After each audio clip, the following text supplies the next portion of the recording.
Welcome back. It is 6:43 on your Tuesday morning. The U.S. Surgeon General recently released a report focusing on how alcohol consumption can lead to cancer.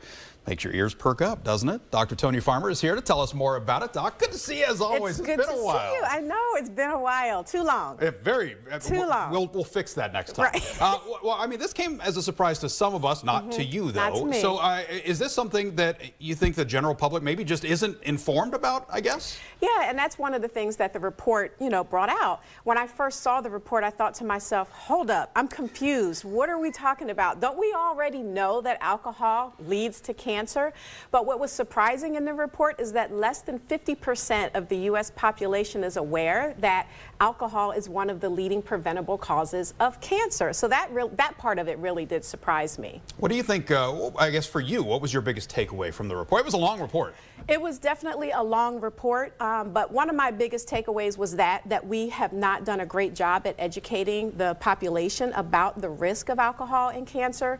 The other big takeaway for me was that the amount of alcohol that you drink, the report showed that less than 1 drink per day can increase your risk of developing cancer. So that was really surprising as well.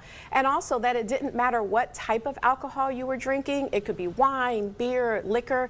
Any type of alcohol can increase your risk of developing cancer. And then that risk goes up exponentially as you increase the drinks, right? Absolutely, absolutely. So the more you drink, the higher your risk of developing cancer. That kind of makes sense, but we don't always think about it that way. So yes, and the other thing was, it makes it difficult with education because there have been some studies that, some degree moderation of red wine can lead to some health benefit, especially when it comes to the heart. So how do we say, wait a minute, there's some benefit, but there's not, and that's what makes it really difficult. So we have to rethink how we're educating the population about the risk factor of alcohol, to the point that the Surgeon General, Dr. Murthy, said we need to put warning labels on alcohol. That was a big takeaway coming from the report. We already do it with cigarettes, but it took some time to get there.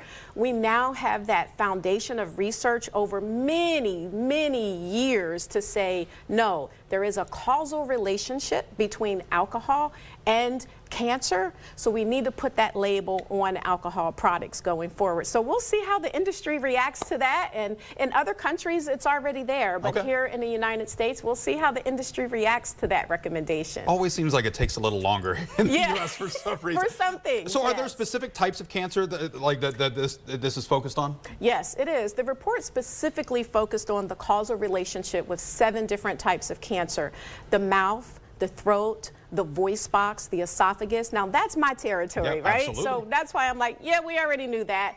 But breast, some people are like, what? Breast cancer in women? Absolutely.